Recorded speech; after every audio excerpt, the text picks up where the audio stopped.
माननीय खासदार कल्याण काळे साहेब यांना या ठिकाणी आमंत्रित केलं होतं आणि ते या कार्यक्रमाला उपस्थित राहून त्यांनी शुभेच्छा दिल्या। त्याचप्रमाणे आमदार अनुराधाताई चव्हाण यांचे यजमान पती अतुल चव्हाण साहेब हे या कार्यक्रमाला उपस्थित राहून त्यांनी शुभेच्छा दिलेल्या आहे। अनेक मान्यवरांमध्ये तहसीलदार साहेब असतील, कृषी अधिकारी साहेब असतील, की ज्यावेळेस या जिल्ह्याचे मंत्री अतुल सावे साहेब यांनी चिरंजीव आकाशचं स्वागत केलं, सत्कार केला, तर त्यावेळेस सावे साहेबांनी सांगितलं की मुख्यमंत्री साहेबांनी सुद्धा इच्छा व्यक्त केलेली आहे चिरंजीव आकाश गायकवाड याचा सत्कार।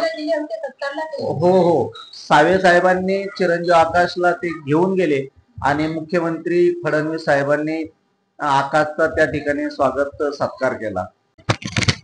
आमचे मोठे बंधू सैन्य दलामध्ये सुभेदार म्हणून निवृत्त झाले आणि त्यांची प्रामाणिक इच्छा होती की आमच्या परिवारातील कोणी पुत्र सैन्य दलात भरती व्हावा, परंतु आमचं सर्वांचं नशीब असं आणि चिरंजीव आकाशची मेहनतही फळाला आली आणि चिरंजीव आकाश हा सैन्य दलामध्ये लेफ्टनंट पदी त्याची निवड झाली।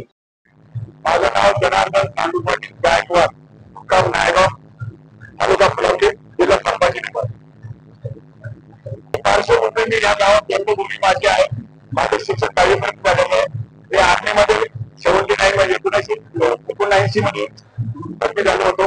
त्यामध्ये मी 26 वर्ष 7 महिने आर्मीमध्ये सेवा केली। सुभेदार पदावरून रिटायर झालो। आणि 2 मुलं आहेत, मोठा MBA केलेला आहे, डिग्री करून MBA केलेला आहे।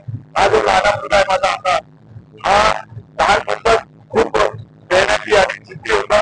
त्यांनी अभ्यास मनापासून केला आणि त्याला माझे युनिफॉर्म वगैरे बघितल्यानंतर त्याला एक प्रेरणा मिळाली की मला आर्मी जॉईन करायची आणि मोठा अधिकारी बनायचं। त्याचा एलएलबी पण झालेलं होतं, दुसरं क्षेत्र पण होतं, तर तो माझ्या पप्पाची इच्छा आहे, तर मी आर्मीमध्ये ऑफिसरच बनतोय। मग